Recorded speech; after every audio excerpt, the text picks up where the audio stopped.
Developing news out of Foxborough as the New England Patriots are expected to get starting QB Cam Newton back in time for Sunday's game. Welcome to Western Mass News at 6, everyone.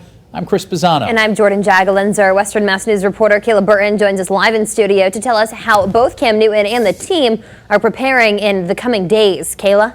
Well, Chris and Jordyn, for the first time in over a week, and it feels like a whole lot longer than that, we're told Cam Newton should be joining the team in tomorrow's practice. The Patriots meeting today at Gillette Stadium for the first time in 3 days after a fourth player tested positive on Sunday.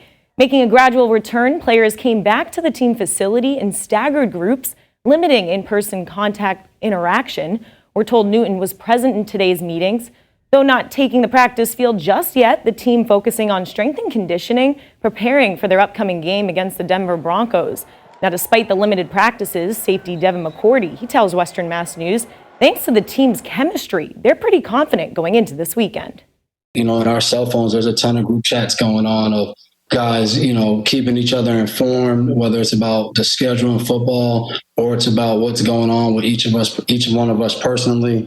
And I think that's just, we're just a close-knit group of guys. And when you break it all down, we're like any group of friends. McCourty goes on saying this communication is kept whether they're inside the building or kept out, like they have been in the past few days. Now, as I mentioned, the team will be taking the practice field for the first time all week starting tomorrow, and they'll sure be glad to have Cam Newton back in the picture. Now, coming up later on Western Mass News tonight, you'll hear more from these players and their appreciation for head coach Bill Belichick when it comes to their players' safety, plus how they are rapidly preparing for Sunday's showdown. Live in studio, Kayla Burton, Western Mass News. Kayla, thanks for that live report. We're also following developing news tonight out of Springfield. A cyber attack canceled classes at Sabas International Charter School. Western Mass News reporter Sarah Granelli spoke with the head of IT. She joins us live now with the very latest. Sarah? Chris, Jordyn, that cyber attack was sent through an email, and as you can imagine, it was a very stressful day for faculty and also students who are trying to learn at home, but class was canceled today. It's called a phishing attack that tries to get personal information through computers. Once the school heard of the email, they jumped into action. Classes, which are all remote at this point, were canceled by 11:15, and the school shut down all accounts. The IT manager of the school, Orlando Sanchez, tells Western Mass News stopping the attack was top priority. Not only would it affect the school, but parents and students at home. They're going to click on something and maybe get their personal information out there. And now it's attacking them on a personal level. For the show. And the school did a mass password reset, and teachers will be changing their passwords tonight. As for school, it will be in session tomorrow, and if any parents have questions, you're just asked to reach out to the school. Live in Springfield, I'm Sarah Granelli for Western Mass News. Sarah, thanks for that live report. Western Mass News is getting you answers on the disclosure of COVID-19 cases in local school districts. Some districts are releasing different information about their positive cases, citing privacy concerns. Western Mass News reporter Audrey Russo has more. We spoke with an attorney about whether or not there's a standard law school districts need to follow when it comes to disclosing information about COVID-19 cases. In the last few days, officials with several local schools announced there were active COVID-19 cases in their districts. Some schools were willing to disclose to the community the building the positive case was found in. Another wouldn't say which building, but would say if it was a student or a staff member. Attorney Jared Olenoff tells Western Mass News these districts are allowed to share or not share whatever information they choose. It depends on sort of that school's administration's their willingness to give that information to the public. Olenoff says privacy laws under the Health Insurance Portability and Accountability Act, or HIPAA, apply to healthcare providers and their employees, not school districts who aren't giving out health services. These teachers or students, whoever's reporting their positive COVID tests to the school system, it's the tests are being done independent of the school. He says lawsuits surrounding COVID-19 and privacy have not yet made a splash in the legal world, and that districts are likely trying to play it safe. It's sort of a brand new area that we're all in here, and the legal repercussions of that remain to be seen. So, again, schools should err on the side of caution and give out enough information to their community to keep them safe. Just as a reminder, within the last few days, Southwick, Tallinn, Granville, Hamden, Wilbraham, and Chicopee have all announced that they're dealing with active COVID-19 cases in their districts. Reporting for Western Mass News, I'm Audrey Russo. Audrey, thank you for that report. Governor Charlie Baker has decided to allow the eviction and foreclosure moratorium in the state to expire this Saturday. But the governor is also launching a $171 million effort to help homeowners, tenants, and landlords who are struggling amid the pandemic. Western Mass News reporter Jordyn McCool has more on what this could mean for people here in Western Mass.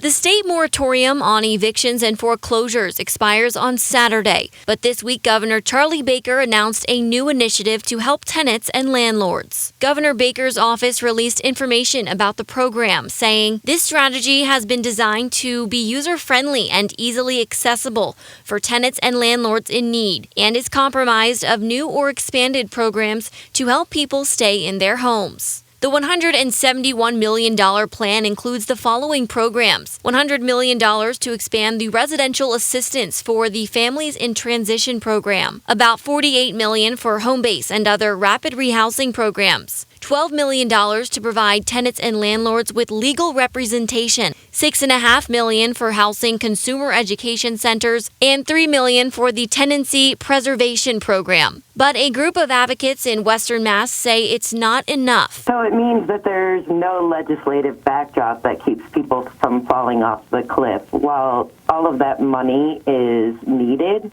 it's going to take weeks for those programs to be implemented. Rose Webster Smith is the program coordinator for Springfield No One Leaves, a local organization that helps those on the brink of foreclosure and eviction. She tells Western Mass News they've received over 500 calls for help since the pandemic began. Our phone has been ringing off the hook. You know, people are scared, they're nervous. But when the state moratorium expires, a federal moratorium established by the CDC will stay in effect in Massachusetts through December.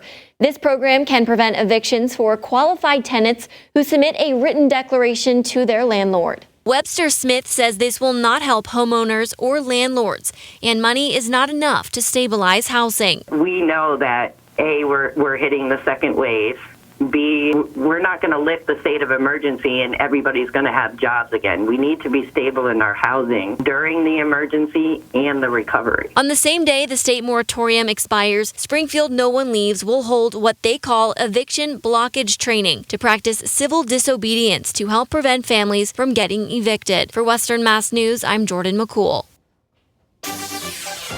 Right now, we're taking a live look out near Boston as a rally was expected at Governor Baker's house in Swampscott, north of the city. Protesters had planned to make their way towards the governor's house, wanting to protect people from mass evictions. The governor deciding to allow, as we just said, a moratorium to expire in Massachusetts this weekend on Saturday. And for more coverage on the coronavirus emergency as it develops, log on to our free Western Mass News streaming app. Well, today was a warm one as temperatures climbed into the low 70s here in Springfield. Now we're down to about 65. We do have a mostly clear sky. Sun has just gone down. Dew points are in the upper 30s and wind is becoming a little bit lighter. So it's very dry air in place and it is going to cool off in a hurry.